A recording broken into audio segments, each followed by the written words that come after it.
เจ้าสวัสดีเจ้าวันนี้มาปลากาเมล่าเนาะช่องมูจ่าภาษาเมืองนะเจ้าวันนี้เวลาจะปลามาแปลงสตวงส่งเคาะนะเจ้าใครที่มีข้อเนาะเขาจะส่งสตวงเพื่อนห้องจนหลังจนแน่นะเจ้ามันจะมีเครื่องสี่เนาะเครื่องสี่จะมีสองสตวง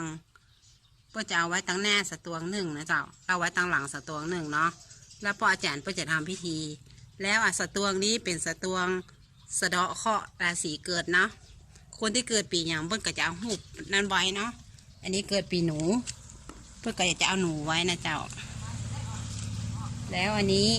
สตวงนี้เตบะบุตรแล้วก็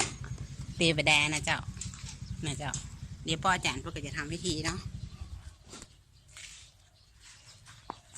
อันนี้ขันตั้งเนาะขันตั้งพ่ออาจารย์เนาะสวยที่อ่านพ่ออาจารย์สวยซี่แล้วก็อย่างแหมข้าวเปลือกข้าว ข้าว สา เปลื ร อกข้าวสารจ้ะแล้วก็ผ้าขาวผ้าแดงเอาเตียนมา4 เล่มเตียนสี่เล่มน้ำส้มปล่อย เตียนสี่เล่มแล้วก็จ่อ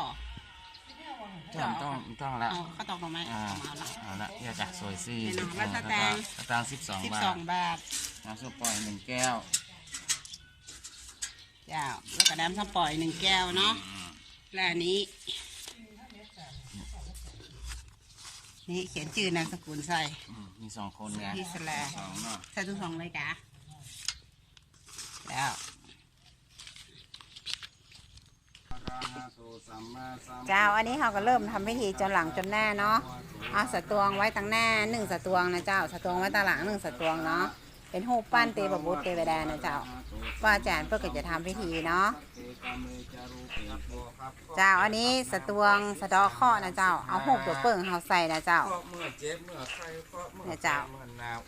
ถ้าใครสะดอข้อก็